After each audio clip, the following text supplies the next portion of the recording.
আসসালামু আলাইকুম প্রিয় দর্শক, আপনাদের সকলকে আমন্ত্রণ জানাচ্ছি অন্য মঞ্চের আলাপচারিতায়। পুরুষ মানুষের সব থেকে বড় শত্রু কি জানেন? পুরুষ মানুষের সব থেকে বড় শত্রু হলো তার নিজের একটা অঙ্গ। কি অঙ্গ সেটা নিশ্চয়ই আপনারা বুঝে গেছেন, এটা ব্যাখ্যা দিতে হবে না। পুরুষ মানুষের আরো একটা শত্রু হলো, মানে রাজনীতির সাথে যারা সংশ্লিষ্ট থাকে তাদের আরো একটা শত্রু আছে, সেটা হলো এই মুখ, জবান।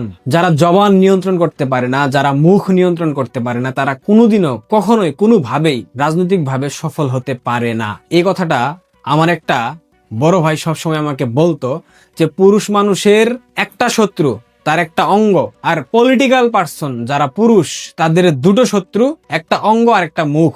মুখ ও অঙ্গ, আরো একটা যে অঙ্গ সেটার নাম আমি নিতে চাচ্ছি না, আপনারা নিশ্চয়ই বুঝে গেছেন। এবং এই মুখের লাগাম যদি না থাকে তাহলে আপনি পদে পদে, প্রতি ক্ষণে ক্ষণে, প্রতি মুহূর্তে, প্রতি সেকেন্ডে লজ্জিত হবেন, লাঞ্ছিত হবেন, বিপর্যস্ত হবেন, ধাক্কা খাবেন, একটা পর্যায়ে গিয়ে ধ্বংস হয়ে যাবেন। বাংলাদেশের রাজনীতিতে নতুন রাজনৈতিক দলের আত্মপ্রকাশ ঘটলো 5 আগস্টের পর। এনসিপি, জাতীয় নাগরিক পার্টি। এনসিপির যেই সন্ত্রাসীগুলা সামনের সারিতে থেকে জুলাই আন্দোলনের সময় নেতৃত্ব দিয়েছিল, এর মধ্যে একজন আসিফ মাহমুদ সজীব ভুইয়া। 5 আগস্টের পতনের পর তারা যখন বিভিন্ন টেলিভিশনে সাক্ষাৎকার দেওয়া শুরু করেছিল, তৎকালীন সময় আসিফ মাহমুদ সজীব ভুইয়া বলেছিল, যদি 5 আগস্ট বাংলাদেশ আওয়ামী লীগের পতন না হতো, তারা সশস্ত্র সংগ্রাম করত, সশস্ত্র লড়াই করত।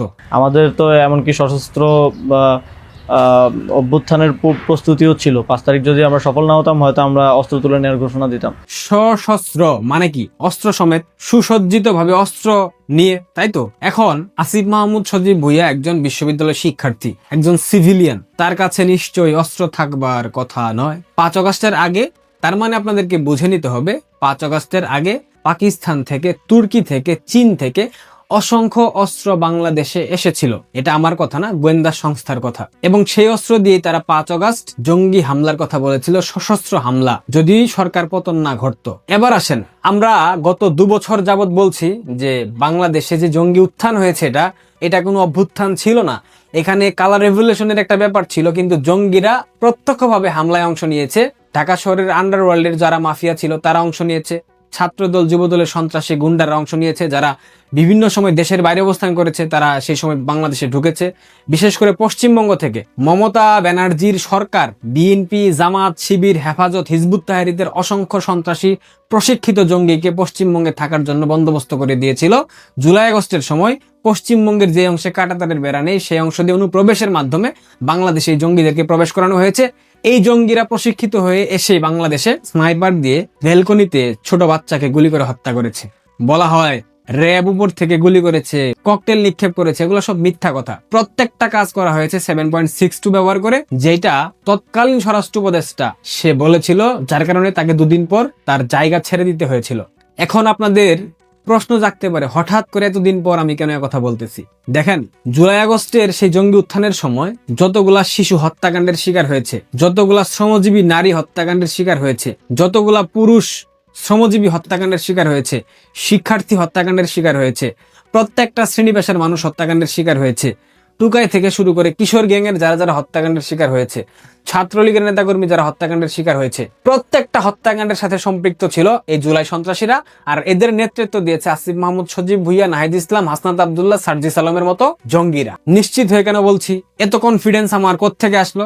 দেখেন, একবার আসিফ মাহমুদ সজীব ভুইয়া নিজেই বলেছে, সরকার পতন না হলে 5 আগস্ট, সেক্ষেত্রে তারা সশস্ত্র সংগ্রাম করত, তাদের কাছে অস্ত্র ছিল। এর পরবর্তীতে যে পুলিশ হত্যার মাধ্যমে 3,500 পুলিশ হত্যার মাধ্যমে কয়েক হাজার অস্ত্র লুট করা হলো থানার, এই অস্ত্রগুলা কোথায় আছে? নাই তো। এই অস্ত্রগুলা আসিফ মাহমুদ সজীব ভুইয়াদের সংরক্ষণে আছে। এবং পাকিস্তান থেকে 5 আগস্টের পর যতগুলা জঙ্গি বাংলাদেশে প্রবেশ করেছে হারুন ইজাহারের মাধ্যমে, লস্করে তৈয়বা, জৈশে মোহাম্মদের যত জঙ্গি আছে, পাশাপাশি হরকাতুল জিহাদ, জামাতুল মুজাহিদিন বাংলাদেশ, হিজবুত তাহরির এবং শিবির, এদের প্রশিক্ষণ দেওয়া হচ্ছে বাংলাদেশের সীমান্তবর্তী অঞ্চলগুলোতে, যেসব অঞ্চলে জামাত ক্ষমতায় এসেছে।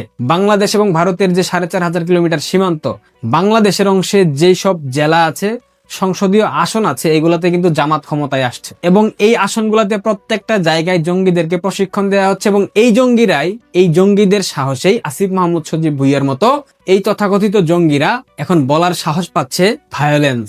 কি বলেছে দেখবেন, এত কথা বলার একটাই কারণ, আসিফ মাহমুদ সজীব ভুইয়া মুখ খুলে আরো একটা নথি দিয়ে গেল, আরো একটা প্রমাণ রেখে গেল, ভবিষ্যতে তাদেরকে যখন বিচারের কাঠগড়ায় দাঁড় করানো হবে এগুলা নথি আকারে তুলে ধরা হবে। আসিফ মাহমুদ সজীব ভুইয়া গতকাল নাসিরউদ্দিন পাটোয়ারির উপর ছাত্র দলের হামলাকে কেন্দ্র করে একটা বক্তব্য দিয়েছে।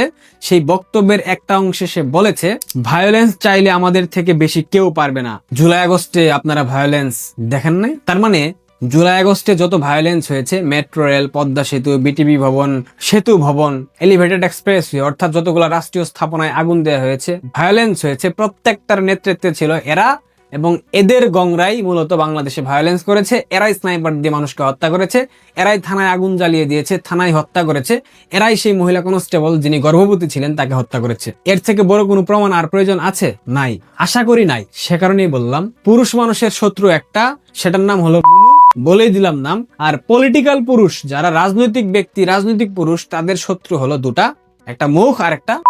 সুতরাং এই দুইটা জিনিস যারা নিয়ন্ত্রণ করতে পারে না তারা কখনো রাজনীতি করতে পারে না। আসিফ মাহমুদ সজীব ভুইয়া, তার মুখের কোনো সিরি নাই, তার মুখে কোনো লাগাম নাই, যখন যেটা আছে সেটাই বলে। যেই প্রমাণ সে দিয়ে গেল গতকালকের বক্তব্যের মধ্য দিয়ে, যেই সত্যটা প্রকাশ করেছে আসিফ মাহমুদ সজীব ভুইয়া, তোমাকে ধন্যবাদ। ভবিষ্যতে তোমাদেরকে শাস্তির আওতায় আনতে হলে এগুলা কাজে লাগবে। জুলাই সন্ত্রাসীরা এরা নিজেরাই নিজেদের মুখোশ উন্মোচন করবে। আর কিছুদিন অপেক্ষা করেন, অনেক কিছু জানবেন। 7.62 কোথ থেকে আসছে, কারা কোথায় ম্যাগজিন লুট করেছে, কই থেকে এগুলা সাপ্লাই হয়েছে, ঢাকায় কোথায় সংরক্ষণ করা ছিল, সব বের হবে। সব জুলাই আন্দোলনের, জুলাই স্ক্যামের প্রত্যেকটা বিষয় আপনাদের চোখের সামনে আনবে এই সন্ত্রাসীরাই, নিজেদের মধ্যে কোন্দলের কারণে। তখন বিএনপি তাদের মিত্র ছিল, এখন বিএনপি তাদের কিঞ্চিত কিঞ্চিত শত্রু হয়ে গেছে, যদিও এটা সাজানো নাটক। তারপরেও কিঞ্চিত কিঞ্চিত শত্রুতার জায়গা থেকে তারা অনেক কিছু সামনে আনবে, অপেক্ষা করেন। প্রিয় দর্শক, ভালো থাকবেন। পারলে এই ভিডিওটা সব জায়গায় ছড়িয়ে দিন, শেয়ার করে দিন। শেখ হাসিনা ভারত সরকারকেও জানিয়ে দিয়েছেন যে তিনি বাংলাদেশে ফিরতে প্রস্তুত, তিনি বাংলাদেশে ফিরতে চান এবং তিনি বাংলাদেশে ফিরে বিচারের মুখোমুখি হতে চান। এমনকি টাইমস অফ বাংলাদেশের এই প্রতিবেদনটি পড়লে পরিষ্কারভাবে একটা টাইমলাইন, একটা মানে সুনির্দিষ্ট দিন ক্ষণ তারিখেরও সম্ভবত পরিকল্পনা টের পাওয়া যায়। কারণ টাইমস অফ বাংলাদেশ বলছে 15ই আগস্টের মধ্যেই শেখ হাসিনা সম্ভবত ভারতের বাংলাদেশ হাইকমিশনে একটা ট্রাভেল পাসের জন্যও আবেদন করতে পারেন। শেখ হাসিনা সম্প্রতি এক সাক্ষাৎকারে মাথা উঁচু করে শিগগিরই দেশে ফিরব এই ঘোষণা দেওয়ার পরেই সরকারের ভেতর এবং এমনকি ইউনূস সরকার ঘনিষ্ঠ ব্যক্তিদের ভেতর যে ধরনের প্রতিক্রিয়া তৈরি হয়েছিল তাতে বুঝতে অসুবিধা হচ্ছিল না যে কিছুতেই এই কথা শেখ হাসিনার একটা কথার কথা হতে পারে না। আসলে শেখ হাসিনা কথার কথা হিসেবে আন্তর্জাতিক সংবাদ মাধ্যমকে এমন কথা বলবেনই বা কেন? কারণ আর আগে কখনোই তিনি খুব শিগগিরই দেশে ফিরবো কিংবা মাথা উঁচু করে শিগগিরই দেশে ফিরবো এমন কোনো প্রতিশ্রুতি তো দেন নাই। তাহলে কেনই বা শেখ হাসিনা এমন সময়ে এসে এই কথা বললেন, আর কেনই বা সেসব সাক্ষাৎকারে বারবার উল্লেখ করলেন যে প্রতিদিন তিনি দেশে একটা গণতান্ত্রিক প্রক্রিয়া ফিরিয়ে আনতে ব্যাপক কূটনৈতিক এবং আন্তর্জাতিক তৎপরতা চালিয়ে যাচ্ছেন?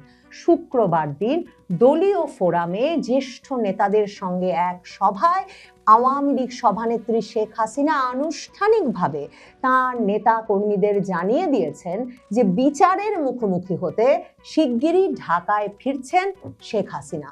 বাংলাদেশের টাইমস অফ বাংলাদেশ নামের একটি ইংরেজি দৈনিক আজ তাদের প্রধান খবর করেছে আওয়ামী লীগ জ্যেষ্ঠ নেতৃবৃন্দের সঙ্গে কথা বলার সাপেক্ষে যে Hasina plans to face trial, Hasina বিচারের মুখোমুখি হতে বাংলাদেশে ফিরতে চান, হাসিনা বিচারের মুখোমুখি হওয়ার পরিকল্পনা করছেন। এবং সেখানেই তারা বলেছেন যে শুক্রবার শেখ হাসিনার সঙ্গে সরাসরি কথোপকথন হবার পরেই আওয়ামী লীগের জ্যেষ্ঠ নেতৃবৃন্দ পত্রিকাটিকে জানিয়েছে যে শেখ হাসিনা বলেছেন তিনি শিগগিরই বিচারের মুখোমুখি হতে ঢাকা ফিরতে চান, কাজেই দল যাতে সে প্রস্তুতি গ্রহণ করে এবং এই আওয়ামী লীগ নেতৃবৃন্দ যেভাবে কথা বলেছেন এই পত্রিকাটির সঙ্গে, তাতে পরিষ্কার যে আওয়ামী লীগের ভেতরে এই প্রস্তুতি চলছে, একটি পর্যায়ে এসেছে এবং শেখ হাসিনা সম্ভবত নিজে জানেন কোন দিন ক্ষণ মাসে তিনি সত্যিকার অর্থেই বাংলাদেশে ফিরে আসবেন। দেখুন, সরকার যে ধরনের প্রতিক্রিয়া দেখাচ্ছিল তাতেও কিন্তু বুঝতে অসুবিধা হচ্ছিল না যে শেখ হাসিনার দেশে ফেরার সময় ঘনিয়ে এসেছে, কারণ তারেক রহমানের অতি ঘনিষ্ঠ, তারেক রহমানের তথ্য উপদেষ্টা ডাক্তার জাহেদুর রহমান, তিনি শেখ হাসিনা মাথা উঁচু করে দেশে ফিরবো একথা বলার পরেই তথ্য মন্ত্রণালয়ের ব্রিফিংয়ে বলে বসলেন শেখ হাসিনার প্রতিও আমাদের ইনসাফ থাকবে, মানে তিনি যদি ফিরে আসেন তিনিও নাকি ন্যায় বিচার পাবেন, ইনসাফ পাবেন, এমন একটা প্রতিশ্রুতি দিয়ে বসলেন। তখনই আমি বলেছিলাম যে এতে নিশ্চিতভাবে বোঝা যাচ্ছে প্রধানমন্ত্রী তারেক রহমানের ঘনিষ্ঠতম সহচর তার এই উপদেষ্টা যখন হঠাৎ করে নিজ উদ্যোগে ইনসাফ এবং ন্যায় বিচার শেখ হাসিনার জন্য সরকার নিশ্চিত করবে এমন প্রতিশ্রুতি প্রকাশ্যে দেওয়ার প্রয়োজন বোধ করলে, তার মানে কোনো একটি আন্তর্জাতিক পক্ষের সঙ্গে কিংবা একাধিক আন্তর্জাতিক পক্ষের সঙ্গে তারেক রহমান সরকারের এই আলোচনা চলছে যে শেখ হাসিনা যদি বাংলাদেশে ফেরেন তারা তাহলে তার জন্য ন্যায় বিচার বা ইনসাফের ব্যবস্থা করতে পারবেন কিনা। এখন বাংলাদেশের এই পত্রিকা টাইমস অফ বাংলাদেশ, যারা এই যে শেখ হাসিনা বিচারের মুখোমুখি হতে প্রস্তুত, এই খবরটি তাদের প্রধান শিরোনাম করেছে আজকে, এবং তাদের এই প্রধান শিরোনামটি বাংলাদেশের সংবাদপত্রের প্রধান খবর হিসেবে বিবিসি বাংলাও শিরোনাম করেছে। সেই খবরটিতে টাইমস অফ বাংলাদেশ পরিষ্কারভাবে লিখছে যে শেখ হাসিনা ভারত সরকারকেও জানিয়ে দিয়েছেন যে তিনি বাংলাদেশে ফিরতে প্রস্তুত, তিনি বাংলাদেশে ফিরতে চান এবং তিনি বাংলাদেশে ফিরে বিচারের মুখোমুখি হতে চান। এমনকি টাইমস অফ বাংলাদেশের এই প্রতিবেদনটি পড়লে পরিষ্কারভাবে একটা টাইমলাইন, একটা মানে সুনির্দিষ্ট দিন ক্ষণ তারিখেরও সম্ভবত পরিকল্পনা টের পাওয়া যায়, কারণ টাইমস অফ বাংলাদেশ বলছে 15ই আগস্টের মধ্যেই শেখ হাসিনা সম্ভবত ভারতের বাংলাদেশ হাইকমিশনে একটা ট্রাভেল পাসের জন্যও আবেদন করতে পারেন। কি ধরনের প্রস্তুতি আওয়ামী লীগের ভেতরে নেওয়া হচ্ছে শেখ হাসিনার আগমনকে স্মরণীয় করে রাখতে, সে প্রসঙ্গে আওয়ামী লীগের যুগ্ম সাধারণ সম্পাদক আফম বাহাউদ্দিন নাসিম, যিনি পুরো সময়টা জুড়েই শেখ হাসিনার সঙ্গে ঘনিষ্ঠভাবে কাজ করছেন এবং নিয়মিতভাবে সংবাদ মাধ্যমের সঙ্গে আওয়ামী লীগের বিভিন্ন সিদ্ধান্ত সম্পর্কে 2024-এর 5ই আগস্টের পর থেকেই জানাচ্ছেন, সেই আফম বাহাউদ্দিন নাসিম টাইমস অফ বাংলাদেশকে বলেছেন শেখ হাসিনা যত দ্রুত সম্ভব দেশে ফিরতে চান, সে অনুযায়ী প্রস্তুতি নেওয়া হচ্ছে। যেভাবে তিনি ভারত গিয়েছিলেন সেভাবেই বীরের মতো তিনি দেশে ফিরবেন। মানে শেখ হাসিনা কি তাহলে সত্যিকার অর্থে একটি সামরিক বিমানেও বাংলাদেশে ফিরতে পারেন? এই যে যেভাবে তিনি ভারত গিয়েছিলেন সেভাবেই বীরের মতো দেশে ফিরবেন, এই কথাটাও অত্যন্ত তাৎপর্যপূর্ণ বলে মনে করি সে কারণেই, কারণ গত কয়েক মাস ধরে দলীয় ফোরামের বিভিন্ন অডিও বার্তায় শেখ হাসিনাকে বারবার বলতে শোনা গেছে যে কেন বাংলাদেশ সরকার তাকে বিমান পাঠাচ্ছে না, কারণ তিনি তো রাষ্ট্রীয় বিমানে করেই ভারত গিয়েছিলেন, এখন বিমান পাঠালেই তিনি ফিরে আসতে প্রস্তুত। এখন শেখ হাসিনা যে সর্বতোভাবেই প্রস্তুত দেশে ফিরতে এবং দেশে ফিরে বিচারের মুখোমুখি হতে, সেটা কিন্তু আনুষ্ঠানিকভাবে তিনি আওয়ামী লীগের নেতাকর্মীদের জানিয়ে দিয়েছেন। সংবাদ মাধ্যমটি প্রশ্ন করেছিল বাহাউদ্দিন নাসিমকে যে এটা কি নেতাকর্মীদের উজ্জীবিত করার জন্যই শুধু বলা হচ্ছে? এর উত্তরে আওয়ামী লীগ নেতা নাসিম বলেছেন, অপেক্ষা করুন, দেখবেন শেখ হাসিনার ফেরাকে কেন্দ্র করে বড় সমাবেশের প্রস্তুতি চলছে। তিনি বলেছেন যে শেখ হাসিনা আসলে দুর্দিনে দলের অসহায় নেতাকর্মীদের পাশে দাঁড়াতেই ফিরতে চান। ইউরোপ আওয়ামী লীগের এক নেতা, যিনি সম্প্রতি শেখ হাসিনার সঙ্গে দিল্লিতে দেখা করে এসেছেন, তিনি নাম প্রকাশ না করার শর্তে টাইমস অফ বাংলাদেশকে বলেছেন শেখ হাসিনা বাংলাদেশে ফিরে বিচার মোকাবেলায় প্রস্তুত। ওই নেতা বলছেন যে এ বিষয়ে ভারত সরকারকে জানানো হয়েছে এবং একটা হোয়াটসঅ্যাপ কলে শেখ হাসিনা নেতাদেরকে সম্প্রতি বলেছেন যে এই বয়সে আর কতদিন বাঁচবো? দেশের গণতন্ত্রের জন্য যদি ফাঁসির মঞ্চেও যেতে হয় তবুও আফসোস থাকবে না।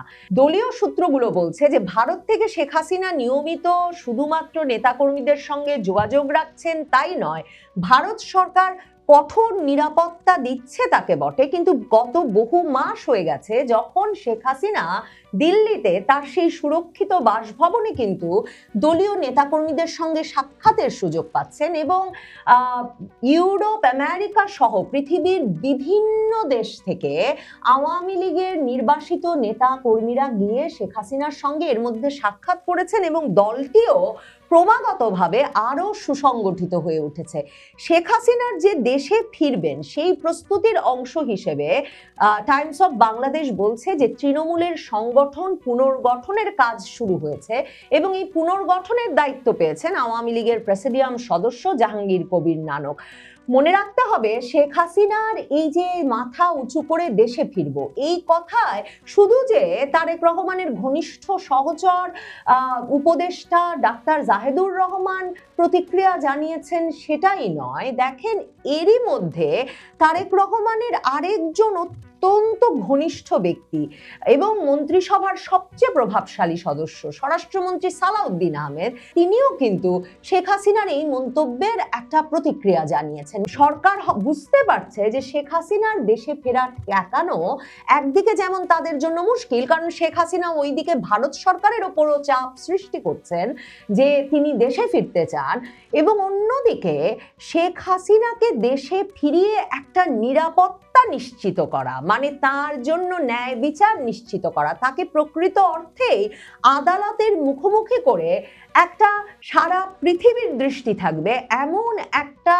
আন্তর্জাতিক মানের বিচার করে তার বিচার কাজ শেষ করার একটা প্রতিশ্রুতি দিয়ে তারেক রহমান সরকারকে কিন্তু শেখ হাসিনার ফেরত আসার ব্যবস্থা করতে হবে।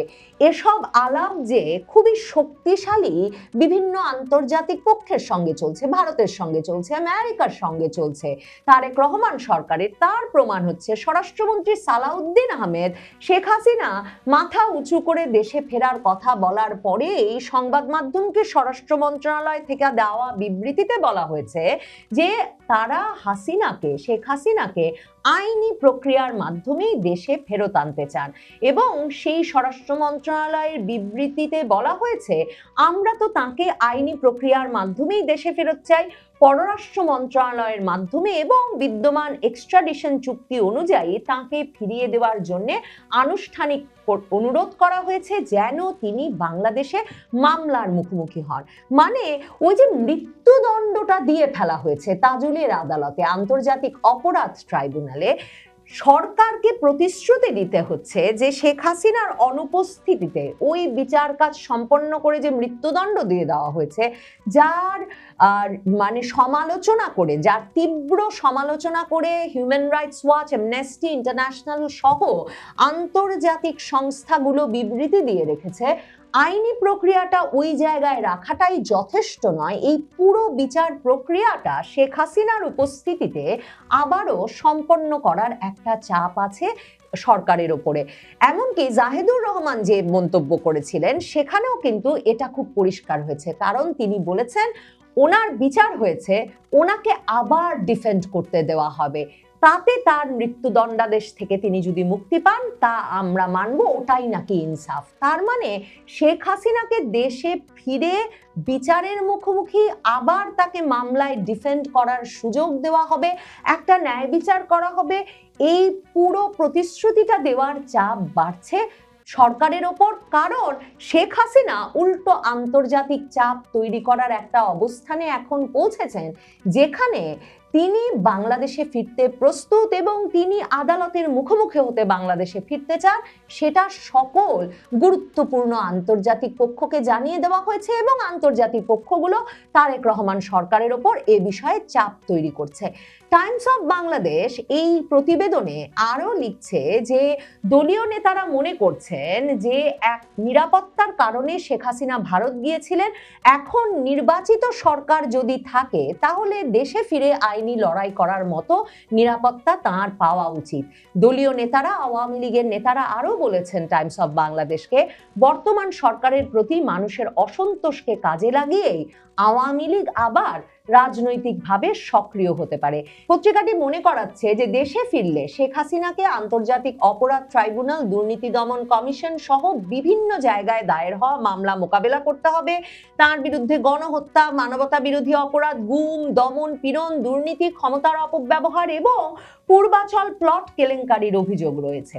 সাবেক প্রধান prosecutor Tajul Islam, chief prosecutor Tajul Islam আন্তর্জাতিক অপরাধ ট্রাইব্যুনালে, তিনি কিন্তু আবার টাইমস অফ বাংলাদেশে বলেছেন শেখ হাসিনা দেশে ফিরলে প্রথমেই তাকে আন্তর্জাতিক অপরাধ ট্রাইব্যুনালে আত্মসমর্পণ করতে হবে, এরপর মানবতা বিরোধী অপরাধ, গুম, হত্যা ও দুর্নীতির মামলার মুখোমুখি হতে হবে। আর তাজুল ইসলাম বলেছেন যে মৃত্যুদণ্ডের বিরুদ্ধে আপিলের সময় ইতোমধ্যে পেরিয়ে গেছে, এখন সুপ্রিম কোর্ট চাইলেই কেবল তাকে আপিলের সুযোগ দিতে পারে। মানে যেই তাজুল ইসলাম টাকার বিনিময়ে, বস্তা ভর্তি টাকার বিনিময়ে রাজসাক্ষী করেছেন আন্তর্জাতিক অপরাধ ট্রাইব্যুনালের মামলাগুলোয় এবং নানাভাবে ভয় ভীতি প্রভাব খাটিয়েছেন বলে তার প্রসিকিউশন টিমের সদস্য, এমনকি আন্তর্জাতিক অপরাধ ট্রাইব্যুনালে অভিযুক্তদের ফোন কলের রেকর্ড ফাঁস হওয়ার পর তাজুল ইসলামের বিরুদ্ধে এক তদন্ত চলছে। সেই তাজুল ইসলাম বললেই যে আসলে মৃত্যুদণ্ডের আদেশ এখনই কার্যকর হয়ে যাবে না এবং সেটা তারেক রহমান সরকারের পক্ষে আন্তর্জাতিক এত চোখের সামনে করা সম্ভব হবে না, সেটাও নিশ্চয়ই নিশ্চিত করেছেন শেখ হাসিনা তার প্রতিদিনের কূটনৈতিক তৎপরতার মাধ্যমে, যে কথা তিনি হিন্দুস্তান টাইমসের সঙ্গে সাক্ষাৎকারেও খুব পরিষ্কার করে বলেছেন। সত্যি যদি আওয়ামী লীগ রাজনৈতিকভাবে এতটাই সংগঠিত হয়ে থাকেন যে তার শীর্ষ নেতা সত্যি ভাবছেন তিনি দেশে এসে নামবেন এবং আওয়ামী লীগের হাজার হাজার লাখ লাখ কোটি সমর্থক তাকে সেদিন সম্বর্ধনা জানাবেন এবং তিনি এরপর বিচারের মুখোমুখি হবেন, সরাসরি আদালতে যাবেন, তাহলে ওই পরিস্থিতিতে শেখ হাসিনাকে ইনসাফ দিতে সম্ভবত বাংলাদেশে যে সরকারই থাকুক সে সরকারই বাধ্য হবে।